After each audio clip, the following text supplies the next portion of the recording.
Eles se destacavam como gigantes na tela prateada, dominando cada cena e ofuscando os coadjuvantes com suas personalidades maiores que a vida. Mas o maior segredo de Hollywood, essas lendas imponentes não eram nada imponentes na vida real. De potências de 1,57 m a protagonistas que precisavam de trincheiras cavadas no set apenas para que seus colegas de elenco mais altos não os ofuscassem completamente. Os estúdios fariam qualquer coisa para esconder suas dimensões diminutas dos fãs.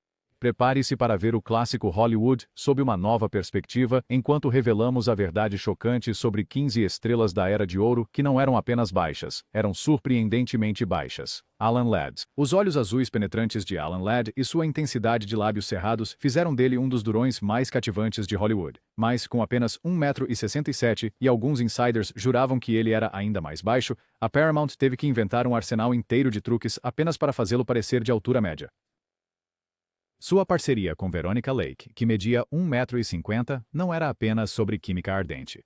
Foi uma jogada estratégica de elenco para fazer Ladd parecer mais alto sem truques de câmera. A mais escandalosa enganação de altura? Durante as filmagens de Shane, o diretor George Stevens mandou cavar trincheiras reais para co-estrelas como Jack Palance e Van Heflin ficarem quando contracenavam com Ladd. Essas trincheiras de Ladd se tornaram tão comuns que membros da equipe em outros filmes perguntavam: "Vamos cavar buracos de Ladd hoje?" ao trabalhar com atores mais baixos. Cinematógrafos desenvolveram ângulos baixos especializados só para ele, enquanto figurinistas criaram ternos com riscas verticais e calças de cintura alta para criar um alongamento visual. Até seu estilo de atuação foi moldado por sua altura. Sua abordagem de atuação minimalista e de lábios cerrados evoluiu em parte porque gestos maiores teriam perturbado as ilusões de altura cuidadosamente arranjadas. O diretor Gene Nicolescu uma vez observou: o que Alan não tinha em altura compensava em intensidade. A câmera não via sua altura, via seus olhos. James Cagney. A presença explosiva de James Cagney na tela e sua imagem de durão dominaram Hollywood por décadas. Em clássicos de Inimigo Público, A Fúria Sanguinária, você juraria que ele tinha 1,80 m pela forma como comandava cada cena, mas o homem que tornou os gangsters icônicos tinha apenas 1,65 m descalço. Ao contrário das estrelas que eram sensíveis quanto à sua estatura, Cagney abordava sua altura de forma pragmática. "Eu não me importo com a minha altura", ele respondeu uma vez a um repórter. "Eu me importo se consigo atuar." Essa atitude se estendia à sua disposição de trabalhar com qualquer truque que a Warner Brothers inventasse para aumentar sua estatura. Os cinegrafistas inventaram o ângulo Cagney, uma posição de câmera ligeiramente baixa que aumentava sua estatura sem ser óbvia. O diretor Michael Curtiz tornou-se um mestre nessas sutis adaptações. A Warner Brothers consistentemente aumentava a biografia oficial de Cagney, listando-o com 1,75 m, cerca de 10 centímetros a mais do que a realidade. O que tornava a altura de Cagney irrelevante era sua incrível energia física. Seus movimentos característicos de saltos, entrega rápida e explosões emocionais explosivas criaram uma presença tão marcante que o público nunca notou sua estatura. Como observou o historiador de cinema David Thompson, Cagney se movia como uma mola comprimida. Sua energia fazia-o parecer maior do que a vida independentemente de sua altura real. Edward G. Robinson. Edward G. Robinson criou alguns dos personagens mais aterrorizantes do cinema, do implacável gangster rico em Little Caesar ao investigador incansável em Double Indemnity. Sua presença dominante fazia o público se encolher nas cadeiras. Tudo isso com apenas 1,65 m de altura. O engano de altura de Robinson não se tratava apenas de truques de câmera, era uma guerra psicológica. Diretores como Mervyn LeRoy posicionavam Robinson em locais de poder, frequentemente sentado atrás de mesas enquanto outros ficavam nervosamente em pé diante dele. Em cenas de confronto, Robinson se aproximava desconfortavelmente de atores mais altos, invadindo seu espaço pessoal. Esse desconforto era registrado na câmera como intimidação, não como disparidade de altura. Sua arma secreta? Aquela voz. Clara, precisa e poderosa, Robinson falava como se cada palavra fosse uma ordem. O diretor John Huston disse perfeitamente: Ed não precisava ser alto. Ele tinha uma voz que o fazia ter 3 metros de altura. A Warner Brothers trabalhava horas extras para esconder sua altura, limitando os jornalistas que podiam encontrá-lo pessoalmente e agendando entrevistas em eventos sentados. A biografia oficial do estúdio o listava com 1,75 m, 10 centímetros a mais que a realidade. A estatura menor de Robinson como Na verdade, tornava seus papéis de gangster mais aterrorizantes. Aqui estava um homem que tinha que ser 2 vezes mais duro apenas para sobreviver em um mundo de homens maiores. Esse ressentimento se traduzia em uma ameaça na tela que atores altos nunca poderiam alcançar. Humphrey Bogart. A persona dura e cansada do mundo de Humphrey Bogart fez dele um dos protagonistas mais icônicos do cinema. A estrela de Casablanca e Relíquia Macabra projetava uma presença tão imponente que os fãs ficavam chocados ao saber que ele tinha pouco mais de 1,70 m, e alguns colegas de elenco insistiam que ele tinha mais perto de 1,67 m. Warner Brothers usou a infame Bogey Box, uma plataforma portátil em que Bogart ficava quando contracenava com colegas mais altos. Em Casablanca, Ingrid Bergman era na verdade um pouco mais alta que Bogart, mas você nunca saberia disso graças ao cuidadoso posicionamento do diretor Michael Curtiz. Bogart era frequentemente posicionado em degraus, ou Bergman estava sentada quando apareciam juntos. O diretor de fotografia Arthur Edison desenvolveu técnicas de iluminação específicas que criavam a ilusão de maior altura, ângulos de câmera baixos e posicionamento estratégico de sombras que alongavam a silhueta de Bogart. Até mesmo a postura encurvada característica de Bogart e a inclinação da cabeça, muitas vezes mal interpretadas como parte de sua imagem de durão, na verdade ajudavam a disfarçar as diferenças de altura com atores mais altos. Sua abordagem minimalista ao movimento, permanecendo relativamente imóvel enquanto deixava seu rosto e voz fazerem o trabalho emocional, não era apenas um estilo de atuação, era uma estratégia de preservação de altura.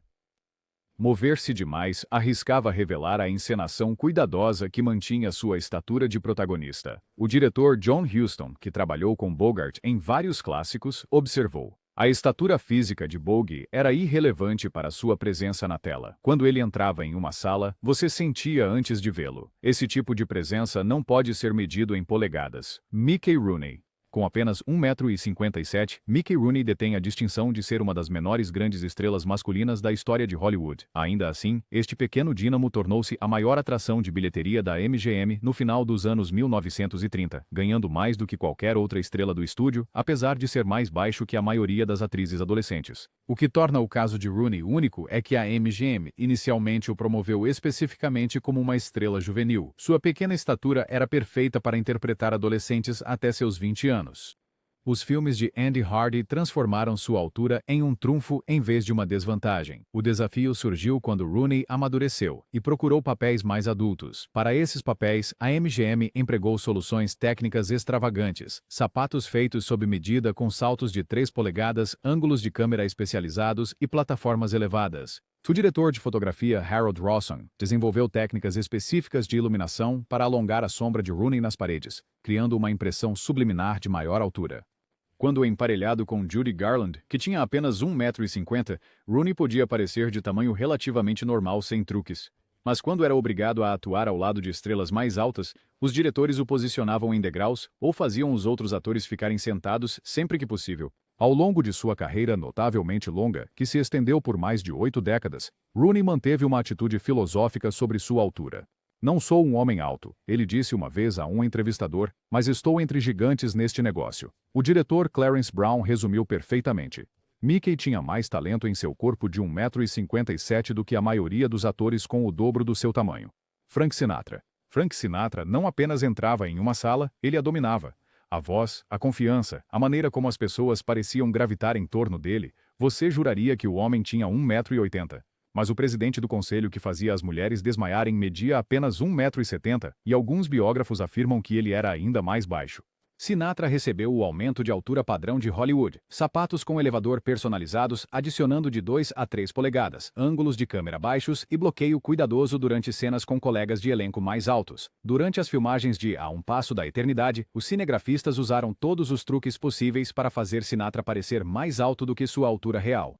O que distinguia Sinatra era sua confiança absoluta, que transcendia as dimensões físicas. Suas supostas conexões com a máfia e amigos poderosos criavam uma aura de perigo e autoridade que tornava sua altura real e relevante. Como o diretor Gordon Douglas observou, Frank se comportava como o homem mais importante em qualquer sala. Porque ele acreditava nisso, todos os outros também acreditavam. Ao contrário de muitas estrelas mais baixas, Sinatra parecia confortável com sua altura fora das telas. Ele foi famoso por ser fotografado com mulheres que eram mais altas do que ele, incluindo sua esposa, Mia Farrow, com 1,75 m, sem hesitar diante do contraste visual. Seu temperamento lendário e exigência Não tinha nada a ver com insegurança sobre sua altura. Sinatra simplesmente esperava perfeição em tudo ao seu redor. O homem que podia silenciar uma sala com um olhar não precisava de estatura física. Ele tinha uma presença que tornava a altura irrelevante. Como disse um diretor, Frank tinha algo muito mais importante do que centímetros. Quando ele entrava no set, todos sentiam isso. Danny Kaye. A extraordinária comédia física de Danny Kaye, seus talentos musicais e sua entrega verbal rápida fizeram dele um dos artistas mais amados de Hollywood nas décadas de 1940 e 50. Ao vê-lo correr pela tela em A Vida Secreta de Walter Mitty ou O Bobo da Corte, você nunca adivinharia que ele media apenas 1,70 m, mais baixo que muitas de suas protagonistas. A maior arma de Kaye para disfarçar a altura era que ele simplesmente nunca parava de se mover. Suas performances eram tão cinéticas, constantemente gesticulando, dançando, contorcendo o rosto e o corpo em posições impossíveis, que o público nunca tinha tempo de registrar comparações de altura com outros atores. Quando você tentava avaliá-lo, ele já estava no meio de outra piada rápida. Os estúdios Samuel Goldwyn ainda usavam técnicas tradicionais para aumentar a altura. Plataformas elevadas para conversas em pé com atrizes mais altas e ângulos de câmera especializados. Mas as proporções físicas de Kaye eram na verdade perfeitas para seu estilo. Seu corpo compacto e coordenação perfeita permitiram-lhe executar comédia física complexa com uma precisão que atores mais altos não conseguiam igualar. A figurinista Edith Head desenvolveu abordagens específicas para seu guarda-roupa que realçavam suas proporções usando elementos verticais que criavam um efeito de alongamento. Ao contrário de alguns atores mais baixos que eram sensíveis quanto à sua altura, Kaye abordava a questão com seu humor característico. Durante as filmagens de White Christmas, ao lado de Bing Crosby, que tinha 1,90 m, Kaye brincou: "Entre nós dois, temos uma altura média perfeita. Bing tem o excedente e eu tenho a falta." Diretor Norman Z. MacLeod observou: "A energia de Danny faz você esquecer as dimensões físicas. Quando ele está se apresentando, ele se expande além do seu tamanho real. Morse and Jeets and Bowers. Ele se torna tão grande quanto seu talento, que é enorme." Sammy Davis Jr. Sammy Davis Jr. não apenas se apresentava, ele explodia no palco cantando, dançando, contando piadas, trocando de instrumentos no meio da música. Sua presença de palco dinâmica era tão imponente que os fãs ficavam surpresos ao saber que ele tinha apenas 1,60 m, sendo um dos menores grandes astros masculinos da história de Hollywood. Como um artista negro enfrentando tanto a discriminação racial quanto os desafios de altura na América de meados do século, Davis desenvolveu uma versatilidade extraordinária e perfeição técnica para superar ambas as barreiras. Ser um homem negro, baixo e caolho no show business significava que eu tinha que ser 10 vezes melhor que todos os outros só para receber metade do reconhecimento, ele disse uma vez. Então foi isso que eu me tornei, 10 vezes melhor. No palco com o Rat Pack, Davis estava cercado por homens muito mais altos, como Frank Sinatra e Dean Martin. Em vez de parecer pequeno, ele se movia constantemente, atraindo atenção com seu ritmo, voz e carisma. Quando não estava se apresentando, ele usava constantemente sapatos de plataforma especialmente projetados, adicionando de 5 a 7 centímetros tanto dentro quanto fora das telas. Seu penteado característico, o pompadour alto, não era apenas moda, ele adicionava valiosos centímetros visuais. Os diretores usavam técnicas tradicionais, como ângulos de câmera baixos e bloqueio estratégico, para minimizar as diferenças de altura com coestrelas mais altas, frequentemente posicionando Davis em plataformas elevadas. Ao contrário de muitas estrelas que eram sensíveis em relação à sua estatura, Davis incorporava humor autodepreciativo sobre sua altura em suas performances. Durante um show do Rat Pack, Dean Martin fez uma piada sobre a altura dele, e Davis imediatamente respondeu: "Eu posso estar olhando para cima fisicamente, mas musicalmente, você está olhando para cima para mim." Como Frank Sinatra uma vez comentou, Sammy pode ser baixo em polegadas, mas é um gigante em talento. Quando ele se apresenta, você esquece de tudo, exceto da magia acontecendo no palco. Burgess Meredith. Burgess Meredith criou alguns dos personagens mais inesquecíveis de Hollywood, desde o treinador de boxe de voz rouca, Mickey, em Rocky, até o pinguim risonho na série de TV Batman dos anos 1960. Em ambos os papéis, ele comandava cada cena, apesar de medir apenas 1,65 m.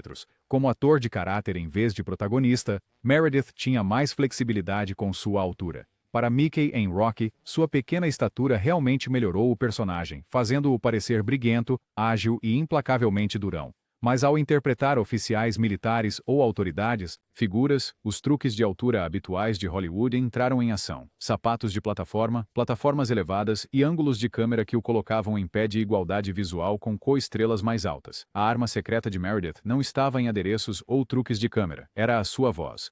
Rico, ressonante e de precisão a laser, sua entrega preenchia qualquer sala e exigia atenção. Junto com uma postura perfeita e movimentos deliberadamente econômicos, ele projetava uma presença muito maior do que seu tamanho real. O diretor John Huston observou: Burgess não precisa de altura, ele tem uma voz que preenche qualquer espaço. Ao contrário de alguns atores que desenvolveram estilos de atuação exagerados, o trabalho de Meredith era caracterizado por uma sutileza e controle notáveis. Essa contenção criou um tipo diferente de poder que transcendeu as dimensões físicas. Quando ocasionalmente perguntado sobre limitações físicas, Meredith normalmente respondia: o trabalho de um ator é convencer o público do que quer que o papel exija. Se eu conseguir fazer você acreditar que sou um comandante militar ou um campeão de boxe, então minhas dimensões reais são irrelevantes.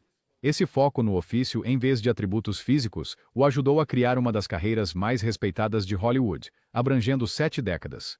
George Raft. A presença fria e ameaçadora de George Raft fez dele o gangster definitivo de Hollywood nas décadas de 1930 e 1940. Sua aparência elegante e estilo minimalista em filmes como Scarface criaram uma intensidade tão perigosa que o público nunca suspeitou que ele tinha apenas 1,70 m.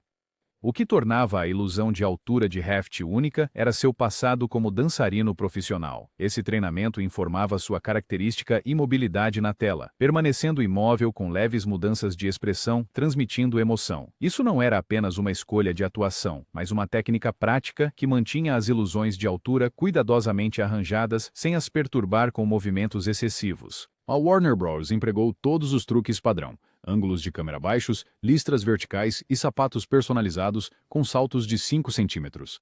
Raft era frequentemente emparelhado com atrizes mais baixas, e atores coadjuvantes eram frequentemente selecionados em parte com base em sua estatura para evitar comparações desfavoráveis. Seu porte compacto e atlético realmente aprimorava sua persona de gangster, transmitindo energia contida e potencial de violência de forma mais eficaz do que uma estrutura maior poderia. Como observou o historiador de cinema Ed Muller, Raft não precisava se impor para ser ameaçador. Sua quietude e aqueles olhos mortos o tornavam mais assustador do que homens maiores que dependiam de seu tamanho para intimidar. Os materiais de publicidade do estúdio consistentemente inflavam a altura de Raft, geralmente listando-o como 1,78 m ou até 1,83 m em algumas publicações. O diretor Raoul Walsh mais tarde lembrou: George sabia exatamente o que ele era e o que não era. Ele não desperdiçava energia se preocupando com coisas que não podia mudar. Ele se concentrava em usar o que tinha ao máximo. Sal Mineo. As atuações sensíveis de Sal Mineo e sua vulnerabilidade juvenil fizeram dele um dos atores mais cativantes dos anos 1950, especialmente em seu papel indicado ao Oscar, ao lado de James Dean, em Juventude Transviada.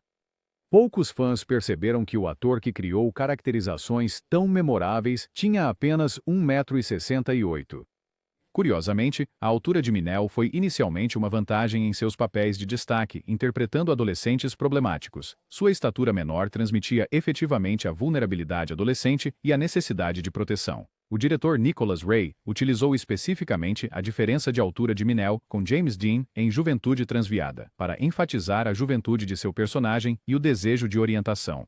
À medida que Mineo amadureceu e procurou papéis mais adultos, sua altura tornou-se um desafio significativo. Os estúdios empregaram todas as técnicas padrão: sapatos elevados adicionando de 2 a 3 polegadas, ângulos de câmera baixos e bloqueio estratégico para minimizar comparações diretas com atores mais altos. Seu penteado distinto em pompadour, que se tornou parte de sua aparência característica, acrescentava vários centímetros visuais à sua altura. Ao contrário de algumas estrelas que lutavam desesperadamente para parecer mais altas o tempo todo, Mineo ocasionalmente permitia que sua estatura menor servisse aos propósitos do personagem, especialmente em papéis onde a vulnerabilidade era importante. O que é particularmente notável no caso de Mineo é como as limitações de altura contribuíram para seus desafios de estereotipagem. À medida que ele envelhecia e deixava os papéis de adolescente, sua estatura menor tornava a transição para papéis convencionais de protagonista difícil, potencialmente contribuindo para as dificuldades de carreira em seus últimos anos. O diretor Don Siegel observou: Saul tinha mais talento em seu pequeno corpo do que a maioria dos atores com o dobro do seu tamanho. É lamentável que Hollywood às vezes não conseguisse ver além dos atributos físicos para os dons extraordinários que ele possuía.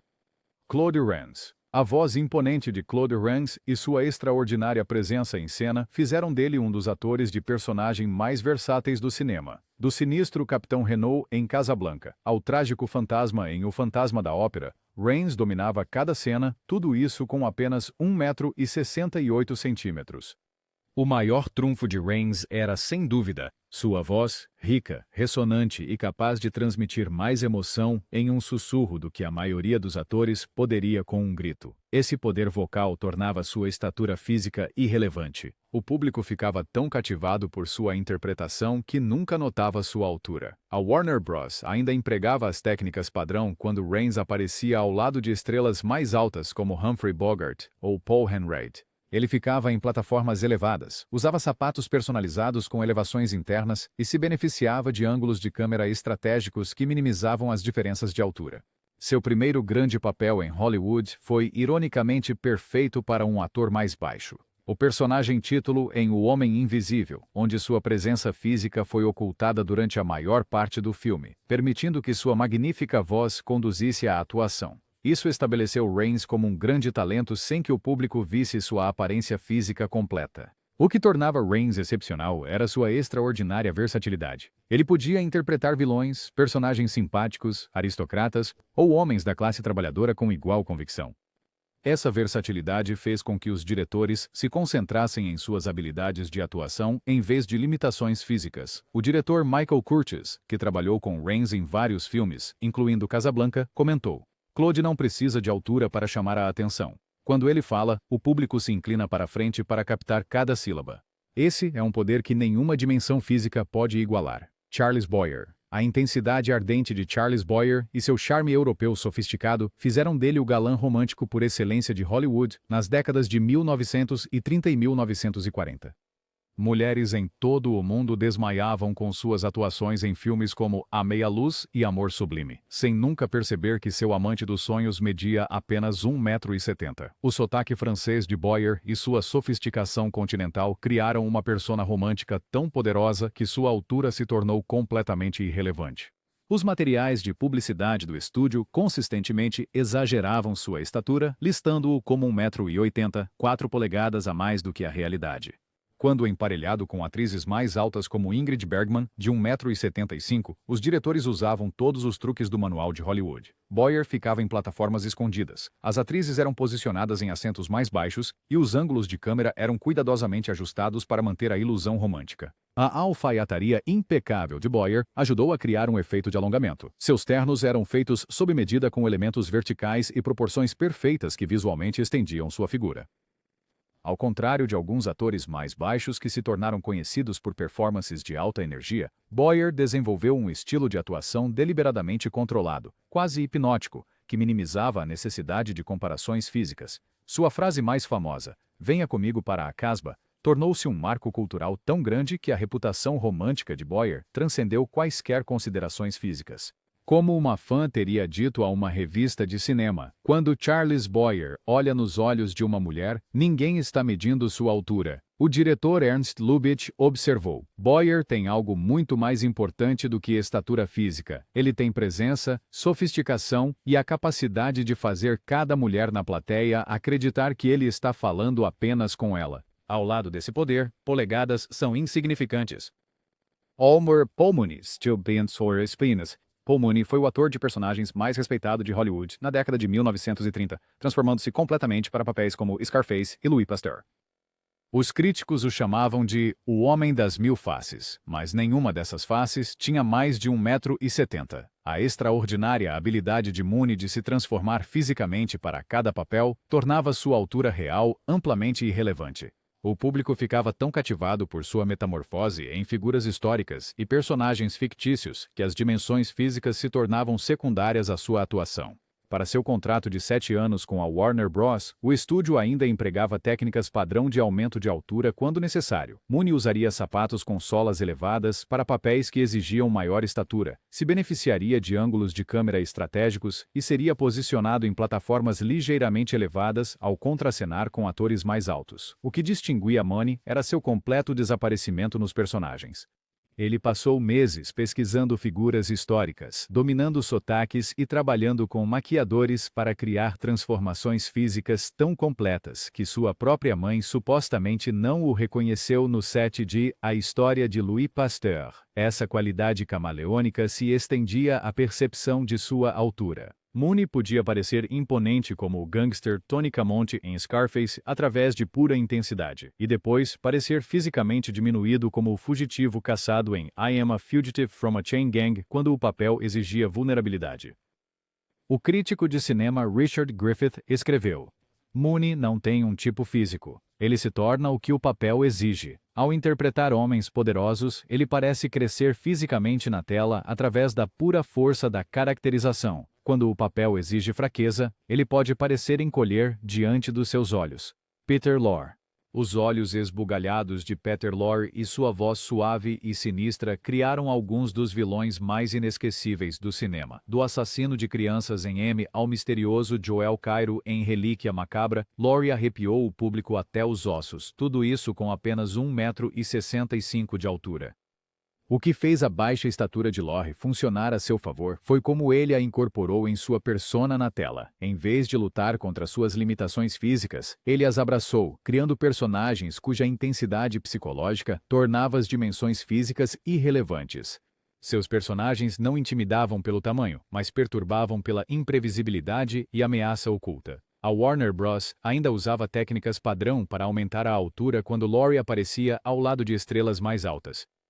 No filme Relíquia Macabra, o diretor John Huston cuidadosamente planejou as cenas para minimizar a diferença de altura entre Lorre e Humphrey Bogart. Sapatos personalizados com elevações adicionaram cerca de 5 centímetros à altura de Lorre na maioria dos filmes. Sua voz aguda e distintiva tornou-se sua marca registrada, suave, precisa e capaz de mudar de uma inocência infantil para uma ameaça assustadora no meio da frase. Esse controle vocal criou uma impressão tão poderosa que o público esquecia completamente as considerações físicas. A carreira de Lorre tomou um rumo fascinante quando ele foi emparelhado com outro ator mais baixo, Sidney Greenstreet, com 1,75 m de altura, mas pesando quase 135 quilos. Em filmes como Relíquia Macabra e Casablanca. O contraste físico deles criou uma dupla visualmente marcante, tornando as alturas dos atores irrelevantes em comparação com a química deles na tela. O diretor John Huston observou: Peter entendeu algo que a maioria dos atores nunca compreende, que a intimidação física é a forma menos interessante de ameaça. Seus personagens perturbavam o público porque você nunca podia prever o que eles fariam a seguir. Ao lado desse tipo de ameaça psicológica, ser alto não significa nada.